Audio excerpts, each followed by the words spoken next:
Hello, hello everyone. I, Dr. Kailas Sanap from NB Mehta Science College, Bodhi, welcomes you all in the lecture of spectroscopy. Here we will discuss simplification of complex NMR spectrum. Simplification of complex NMR spectrum.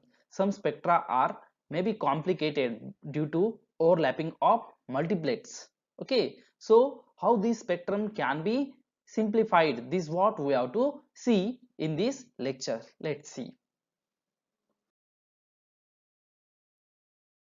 See, the complete analysis of a compound. The complete analysis of a compound is frequently made difficult when signals overlap. When there is overlapping of signals, then frequent analysis of compound is made difficult.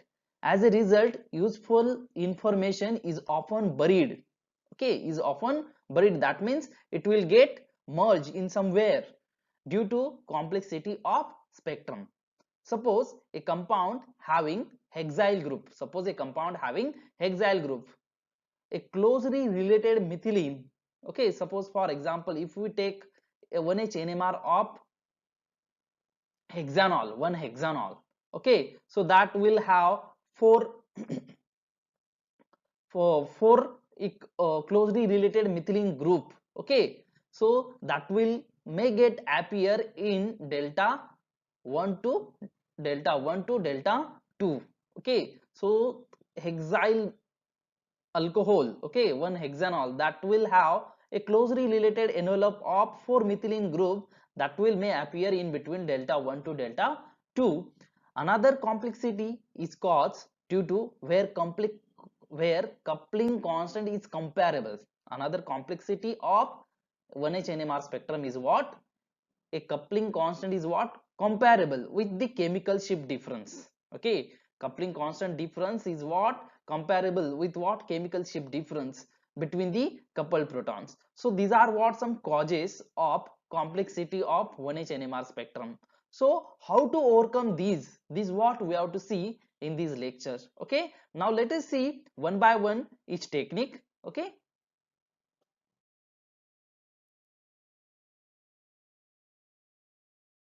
see here in this slide we will see method of simplification of complex NMR spectrum. First method is use of shift reagent. Use of shift reagent. Second method is called spin decoupling. It may also called double resonance or it is also called double irradiation. And third one is what? NOE, nuclear Overhauser effect. And fourth one is use of NMR instrument of high strength. Use of NMR instrument of high strength. So in this lecture we are going to discuss first three method, that is use of shift reagent, spin decoupling and NOE. Let's see one by one. See, these shift reagent are also called lanthanide shift reagent. Why? Because mostly lanthanide metals are used as shift reagent in 1H NMR. Okay, see, shift reagent provide a useful technique for spreading out 1H NMR absorption pattern, which normally overlaps. The 1H NMR which normally overlaps, that will get spreaded out by the use of shift reagents. So without increasing the strength of applied magnetic field. Okay, without the increasing the strength of applied magnetic field, we can spread out a complex 1H NMR spectrum. Spread out means what? We can simplify it, we can spread out it. Okay, so see here, this is what? A 1H NMR spectrum of one hexanol. Okay, see, one hexanol is having one methyl group, then there are 4 CH2 group, then again there is what? One CH2 group, and that CH2 group is attached to what? One hydroxyl group. So this is what the structure of one hexanol. And see, if we see, this is what the methyl peak. Okay, this methyl is appearing here. Then these 4 CH2 group, okay, 4 CH2 group, okay, after these methyl they are coming as a envelope, in one envelope. Okay, then there is what? A peak for hydroxyl group, and then there is a peak for CH2 which is bonded to this hydroxyl. So this CH2 is coming is around 3.5 delta, 3.4 delta. Okay, so this is what the 1H NMR, a complex 1H NMR of 1 hexanol, okay, or hexane 1 all. So we can see here this peak are getting overlap, this CH2, okay, 4 CH2 are getting overlap with each other, they are giving only one peak, and this CH3, see this CH3, this should give what, a triplet, and this triplet is also a distorted triplet, okay, it's not looking like a clear triplet. So this is what a 1H NMR of lanthanide, 1H NMR of 1 hexanol, isn't it?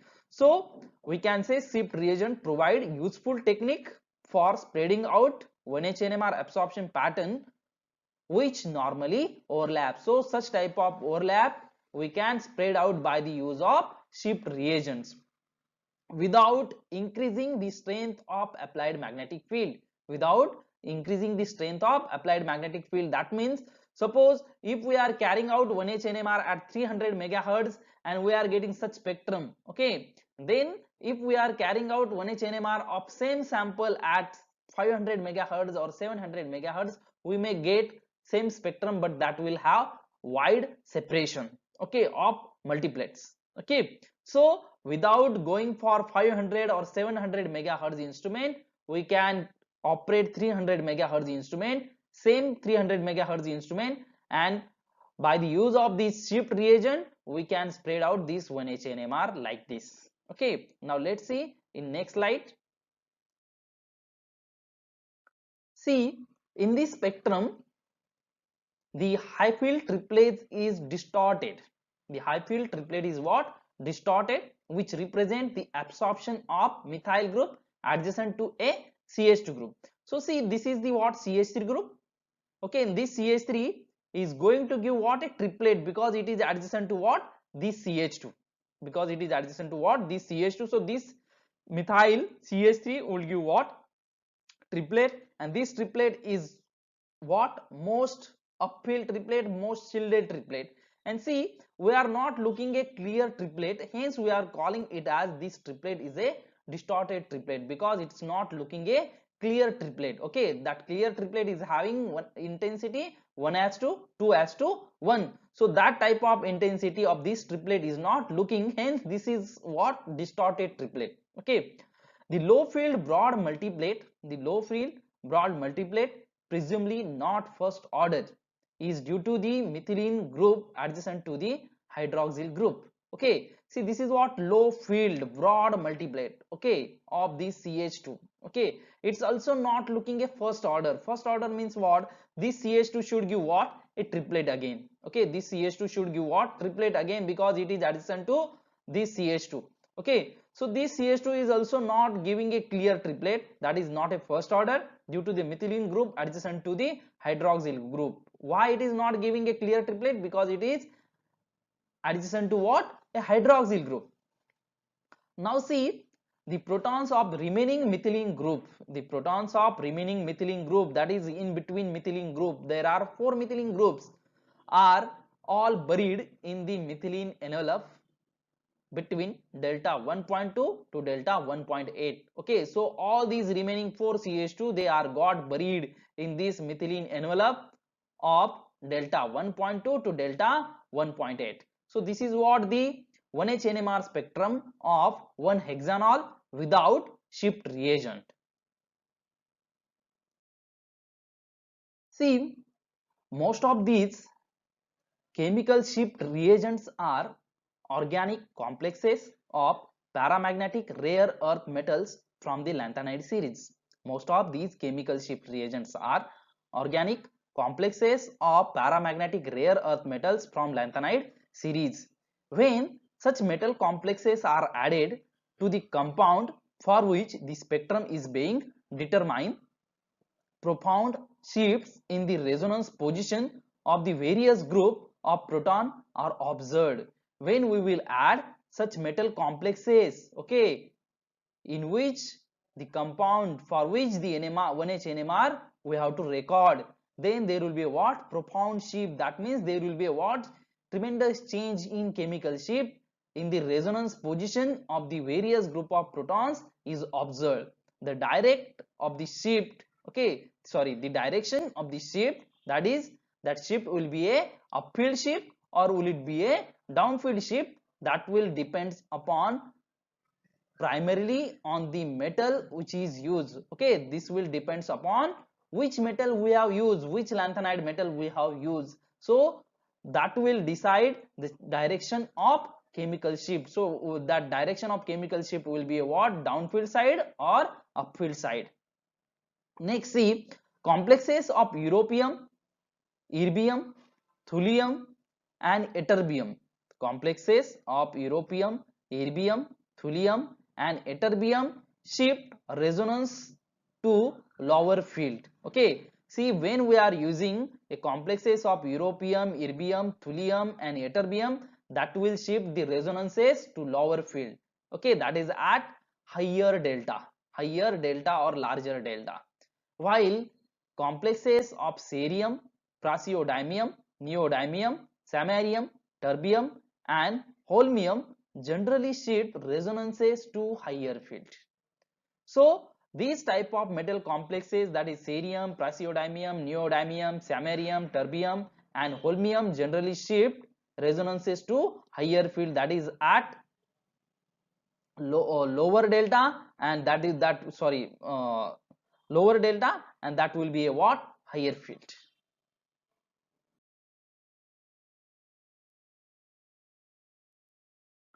See, when the same spectrum, okay, that is a 1H NMR spectrum of 1 hexanol is now recorded by the addition of soluble europium 3 complex, which is called europium DMF thrice. Okay, so we have added this soluble europium DMF thrice complex to what, the solution of 1 hexanol, and we are going to record 1H NMR for that sample. So see, now what will happen, this will shift. Okay, that is the shift reagent. So this is nothing but what, a shift reagent. So this shift reagent, okay, it will spread out over a wider range of frequency. Okay, it will spread out a spectrum over a wider range of frequency, so that it is simplified almost to first order. Okay, so when we will add this such type of shift reagent, it will spread out a 1H NMR spectrum to wider range of frequency, so that it is what, simplified almost to what, first order. See, in this spectrum, the OH absorption signal is shifted too far. In this spectrum, the OH absorption signal is shifted too far to be observed. Next point we are going to see, in the complex of this type, the lanthanide ion can increase, okay, its coordination. Lanthanide ion can increase its coordination by bonding interaction with lone pair electrons of groups like NH2, hydroxyl, okay, ether, that is O, ester, COR and nitrile. Okay, so in the complex of this type, the lanthanide ion can increase its coordination, okay, its coordination by bonding interaction with what, lone pair electrons of group like NH2, OH, etheryl group, okay, that is oxy, then ester group or nitrile group. Okay, if sample is having such type of functionality, that is amino, hydroxyl, ether, ester or nitrile, then lanthanide metal can form a coordination complex with such type of groups. Okay, and then there will be a what, bonding interaction with what, lone pair electron of this group, and that will help to shift out that spectrum over a wide range of frequency. Now see, if we see this spectrum is clearly simplified, okay, looking like a first order spectrum, that means see, this is looking like a clear triplet now, okay, having almost 1:2 2:1 intensity. Now this signal is looking like a sextet, this is looking like a quintet, this is also looking like a quintet, this is also looking like a quintet, okay, and this is also looking like a triplet. So this is what the signal of this CH2, so it is also looking like a triplet, that CH2 is near to what, hydroxyl group, or it is bonded to hydroxyl group. So this CH2 is giving triplet. this middle CH2 is giving quintet, again this CH2 is also giving quintet, then this CH2 is also giving quintet, and then this CH2 near to this CH3 is giving what? Sextate. So this signal, see, not only lanthanide shift reagent not only spreaded out the 1H NMR spectrum, but it have also converted it into what? A first order spectrum. That means that is following n+1 rule. Okay, how many neighbors? That neighbor plus 1, so that will give multiplicity of signal. So lanthanide shift reagent not only spreaded out the 1H NMR spectrum, but it also gives a clear first order spectrum. Okay, so this is what lanthanide shift reagent of europium DMF thrice. Okay, now let's see in next slide. See, in this slide I will like to say, from the lanthanides, europium is probably the most commonly used metal for shift reagent. Okay, from the lanthanide, europium is probably the most commonly used metal for shift reagent. Okay, two of its widely used complexes are tris dipivalato methanato europium and tris 6677888 heptafluoro 22 dimethyl 3,5 octane dianoto europium. Okay, frequently abbreviated as europium DPM thrice and europium FOD thrice. Okay, so we are going to use only what? Europium DPM thrice and europium FOD thrice only. Okay, we are not going to remember these names. Okay, so these are what the abbreviation for these complexes. So these two complexes of europium are mostly used. Okay, so this is what a structure of europium DPM thrice. Okay, and this is what a europium FOD thrice. Okay, so this is having a group heptafluoro. Okay, 3 to 5 to 7. Okay, heptafluoro group this is also having, and this is what? 2,2 dimethyl functionality. Okay, and we are counting numbering from this carbon. Okay, so these lanthanide complexes produce spectral simplification in the 1MR spectrum, in 1H NMR spectrum of any compound with relatively basic pair of electrons. Okay, these lanthanide complexes produce spectral simplification in the 1H NMR spectrum of any compound with relatively basic pair of electron, that is an unshared pair of electron which can coordinate with europium 3+. Okay, so that compound for which we have to use this shift reagent, that compound mostly should have a unshared pair of electron, that is, that should have a group, that group contains a unshared pair of electron. This is what we have to say here. See, in this slide we will see typically a group like aldehyde, ketone, alcohols, thiol, ether and amines, all they can interact. Okay, the amount of shift a given group of a given group, the amount of shift of a given group of protons experiences depends upon the distance separating the metal ion. Okay, that is lanthanide metal ion, and that the group of protons.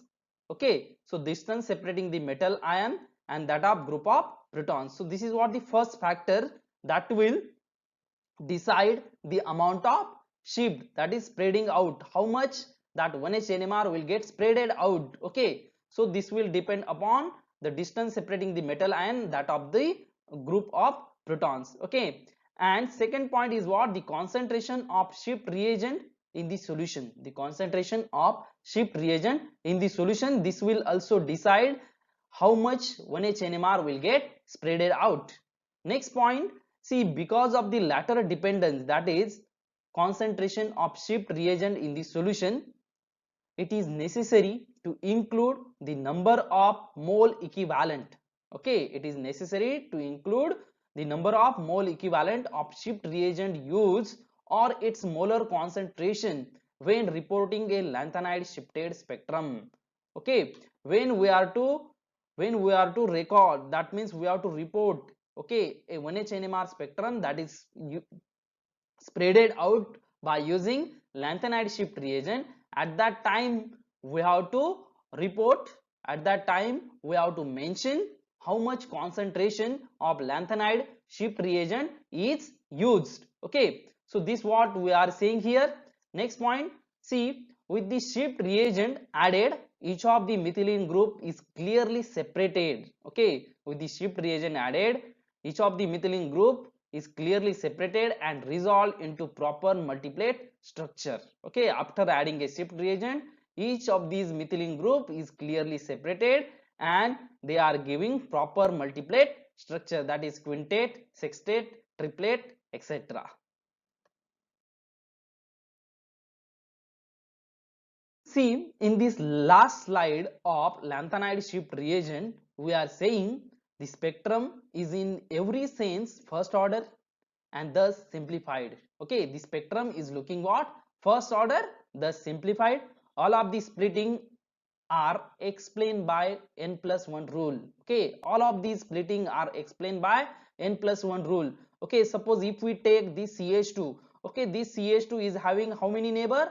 There are 4 neighbors, so 4 plus 1, so that will be what? Quintet. So this multiplet is looking like a quintet. Again this multiplet is looking like a quintet for this CH2 group. Again this multiplet is looking like a triplet for this CH2 group. So each and every multiplet, each and every signal is clearly simplified and each and every signal is following n plus 1 rule. Spectrum shows that the multiplets are not as nicely resolved into sharp peaks as one usually expect. Okay, that spectrum shows that the multiplets are not as nicely resolved into sharp peaks and one usually expects. The europium cation of the shift reagent, the europium cation of the shift reagent causes a small amount of line broadening. Okay, europium cation of the shift reagent causes a small amount of line broadening by decreasing the relaxation time of protons in the sample. Okay, so europium cation, it will may cause, because of that it may cause small amount of line broadening by decreasing the relaxation time of the protons in the sample. At high shift reagent concentration this problem becomes serious. Okay, when we are going to use high concentration of shift reagent, so that problem will be what? This problem will be what? Serious problem. But at most useful concentration the amount of broadening is tolerable. Okay, when we are having adequate concentration of sample, then such type of problem will not occur. Okay, what type of problem? Small amount of line broadening. Okay, line broadening, this line will get peak, will get broader. Okay, line will get broader. Okay, by decreasing the relaxation time of proton. Okay, so these proton, okay, will have decreased relaxation time and because of that there will be a what? Line broadening. Okay, in the peaks that will observe when we will have high concentration of shift reagent. Okay, so this is all about what? Lanthanide shift reagent. Okay, so how lanthanide shift reagent are mostly used in the simplification of 1H NMR spectrum of a compound like 1-hexanol and others. This what we have seen here. Okay,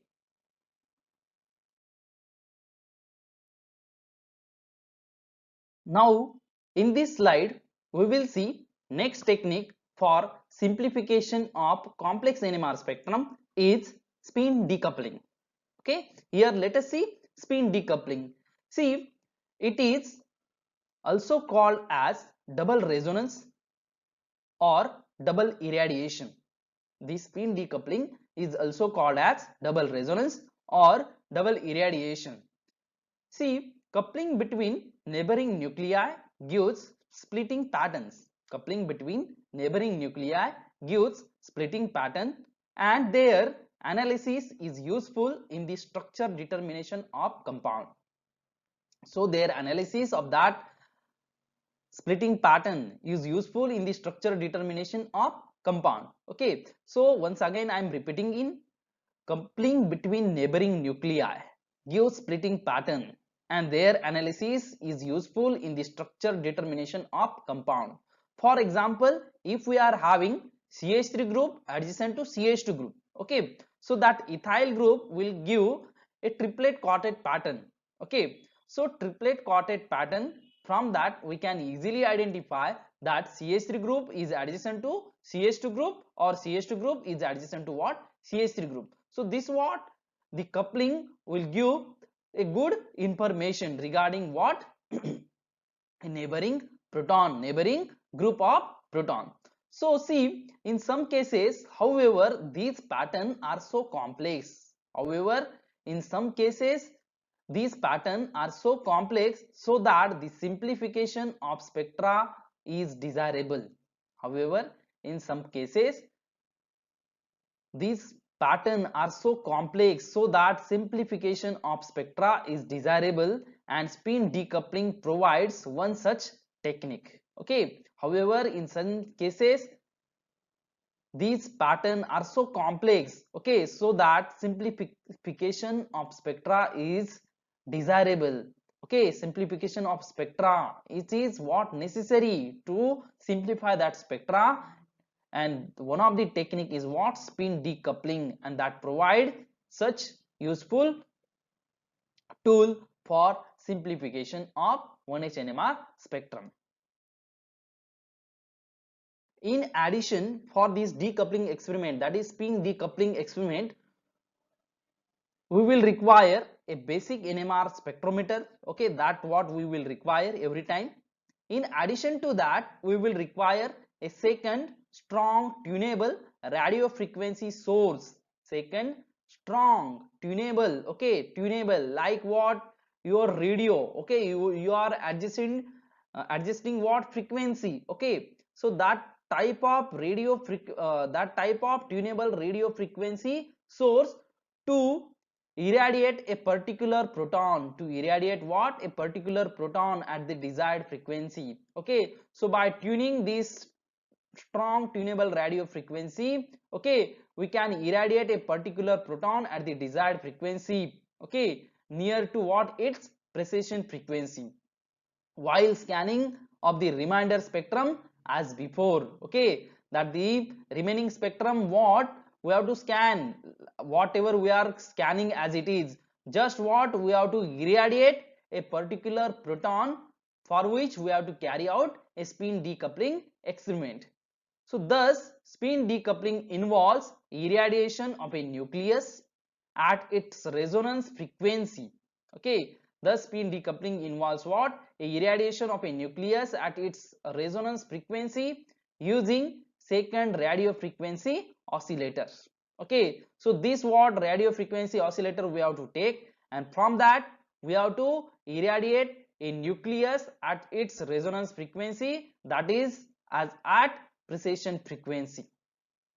Okay, now see the extra energy imparted to a particular nucleus. Now what we are giving? We are giving a extra energy to that particular nucleus. So what will happen? Okay, that nucleus will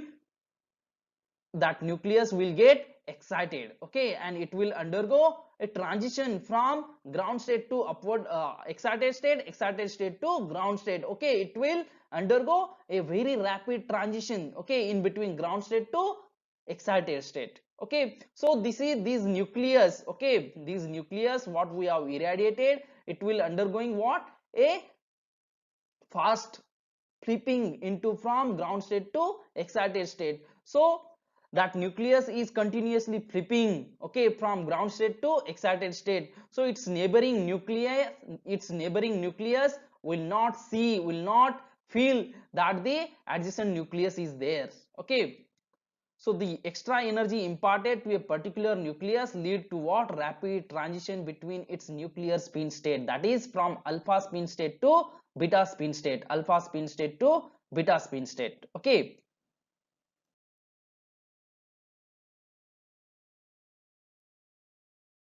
see, now we have irradiated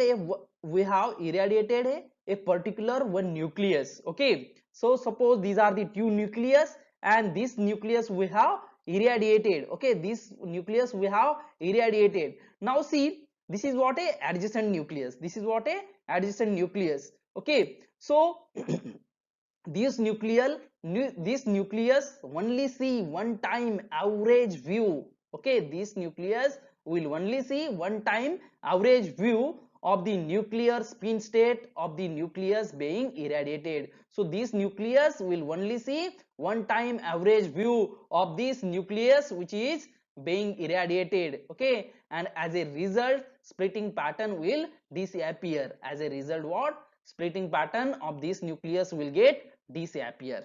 Why? Because we have irradiated this nucleus. Okay, so see, rapid exchange. For example, a rapid exchange of acidic proton in a 1H NMR sample also averages the spin state effects and as a result in the disappearance of expected multiplates. Okay, this is what the one of the example. Okay, but we will take another example of spin decoupling. Let's see. Now let's see a spin decoupling of ethanol. Okay, we are going to have a spin decoupling in ethanol sample. Now you know this methyl will give what? A triplet. This CH2 will give what? A quartet. Okay, and this OH will give what? A singlet if this ethanol is 100% pure. So we will get a singlet, we will get a quartet, we will get a triplet for so and so group. That is for CH2 group we are getting what? Quartet, and for CH3 group we are getting triplet. Okay, now see the spin splitting of methyl signal. The spin splitting of this methyl signal by the methylene proton is due to the three possible spin state which the two methylene protons can adopt. Okay, so spin splitting of this methyl signal, okay, by what? The CH2 proton, by these two proton. Okay, as they are having three possible spin state, okay, which the two methylene protons can adopt. Hence these methyl will have what? A triplet. Now see, if we irradiate strongly the methylene protons, okay, if we irradiate this strongly these methylene proton, blue protons with an addition radio frequency at their resonance position, okay, by an addition radio frequency we have irradiated this methylene proton, the methylene protons will get induced to change their spin state very rapidly. Okay, so now these methylene protons will get changed, they will get changed their spin state very rapidly from alpha spin state to beta spin state. Now the methyl protons will therefore only see, the methyl protons will therefore only see an average CH2 states. Okay, so these methyl proton now only see what? An average CH2 states, and coupling will disappear, and coupling this methyl is not going to couple with what? The CH2 now. Consequently the methylene absorption will be eliminated. Okay, what will happen? Consequently this methylene absorption will get eliminated and the methyl signal will be recorded at its usual frequency only as singlet. So this methyl signal will give what? Okay, it will give a singlet as it will see a average spin state of the CH2. Okay, so decoupling of non-first order spectra frequently give first order spectra. Decoupling of non-first order spectra can frequently give what? First order spectra. So this will give what? Now singlet when we will irradiated this CH2. Okay, so this is what about a spin decoupling experiment. Okay, so that is used in the simplification of complex NMR spectrum. Okay, now this is what about lanthanide shift reagent and spin decoupling experiment. Okay, I hope you have understood these both topic, that is lanthanide shift reagent and spin decoupling experiment. Okay, thank you very much, wish you all the best, thank you.